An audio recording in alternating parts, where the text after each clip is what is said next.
몇몇 경쟁사들과 비교했을 때 GM이 분명히 비용 절감 부분에서 성과를 낸 것을 확인했습니다. 가이던스를 보면 올해 들어 지속적으로 이익 전망치를 올려왔는데 투자자들에게 가장 큰 질문은 이러한 모멘텀이 2025년까지 지속될 수 있을지에 관한 것입니다. 어떻게 생각하세요? 사실 이러한 모멘텀이 내년까지 이어지지 않을 것으로 보고 있습니다. 지난주 GM의 주식 등급을 보유해서 매도로 하향 조정했고 12개월 목표 주가를 $45로 설정했으며 GM에 대한 몇 가지 우려가 있습니다. 지난 12개월을 돌아보면 실질적인 순이익 성장보다는 주식 환매로 인해 주당 순이익이 증가했습니다. 작년 가을 UAW 파업이 해결된 이후 대규모 주식 환매를 발표했으며 올해도 추가 환매를 계속하고 있습니다. 결국 EPS 성장은 주식수 감소에 의해 이루어진 것이며 실질적인 순이익 성장에 의한 것이 아니었습니다. 두 번째로 메리바라가 EV 전기차 성장에 대해 언급했는데요. 우리가 GM에 대해 우려하는 점 중 하나는 2020년에 하이브리드 차량 개발을 외면하기로 한 결정입니다. 그 결과로 현재 시장에 출시된 하이브리드 차량이 없습니다. 하이브리드 차량은 미국 자동차 시장에서 가장 빠르게 성장하고 있는 부분입니다. EV에서 일부 성공을 거두었지만 연방 EV 세금 공제가 사라질 것으로 예상되며 이는 EV 판매에 큰 타격을 줄 것입니다. 그리고 하이브리드 차량 개발을 4년 동안 놓친 상황입니다. 올해 초가 되어서야 다시 개발하기로 결정했지만 이는 큰 전략적 실수였다고 생각합니다. 따라서 저희는 2025년에 GM이 일부 경쟁사들에게 시장 점유율을 빼앗길 가능성이 있는 환경을 예상합니다. 크루즈에 대한 방향 전환과 자본 지출 절감으로 다른 혁신을 위한 여유가 생기면서 당신의 전망에 일부 압박을 가할 가능성은 없을까요? 물론 크루즈 관련 전략이 자본 지출을 줄일 가능성이 있지만 혁신에 대한 당신의 분석에 영향을 미칠 가능성은 어떻다고 보시나요? GM과 관련된 또 다른 문제는 경영진의 신뢰성입니다.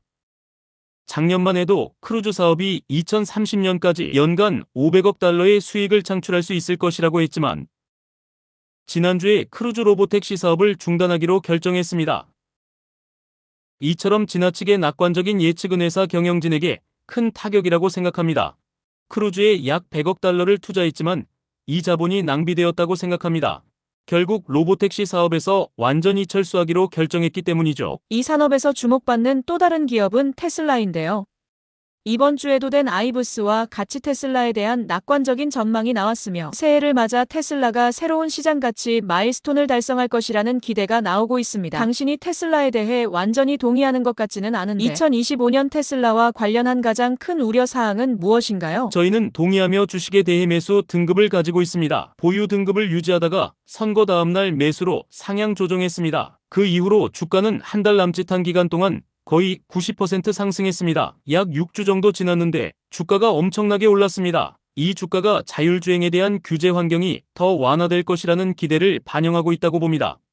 그리고 테슬라가 현재 최고의 기술력을 보유하고 있으며 이로 인해 가장 큰 수혜자가 될 것으로 생각합니다. 트럼프 당선인의 전환팀에서 미 교통부의 최우선 과제 중 하나가 자율주행차를 현실화하기 위해 규제 프레임워크를 완화하는 것이라는 언급을 들었습니다.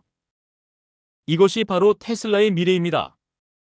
만약 이를 성공적으로 달성한다면 테슬라에게 엄청난 시장 기회를 열어줄 것입니다.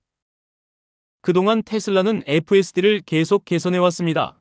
최근 출시된 버전 13은 이전 버전에 비해 크게 개선된 모습을 보여줍니다. 테슬라가 AI를 개발해 통합하려는 노력이 지난 2년 동안 제품을 크게 향상시키는 데 기여했다는 점을 확실하게 확인할 수 있습니다. 그래서 여전히 이 주식을 긍정적으로 보고 있습니다. 당신이 동의하지 않는다고 말한 이유는 당신의 보고서에 테슬라가 2025년 가이던스를 달성하지 못할 것으로 전망했기 때문입니다. 뿐만 아니라 차량 판매량 25% 성장하는데 그칠 것으로 예상하셨는데 이는 가이던스의 절반 수준입니다. 그런데도 왜 더 우려하지 않는 건가요? 몇 주 전에 발표한 보고서에서 테슬라가 2025년 차량 판매 성장 가이던스인 20에서 30%에 미치지 못할 것이라고 전망했습니다. 그러나 이 예측에서 중요한 점은 테슬라가 완전 자율주행차 승인을 얻는데 계속해서 진전을 보인다면 그것이 훨씬 더 중요한 부분이 될 것이라는 점입니다. 그래서 가이던스를 달성하지 못하더라도 투자자들이 이를 용인할 것이라고 생각합니다.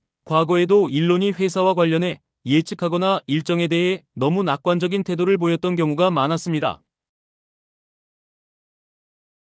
원래 계획한 시간 내에는 아니었지만 결국 그는 목표를 달성했습니다.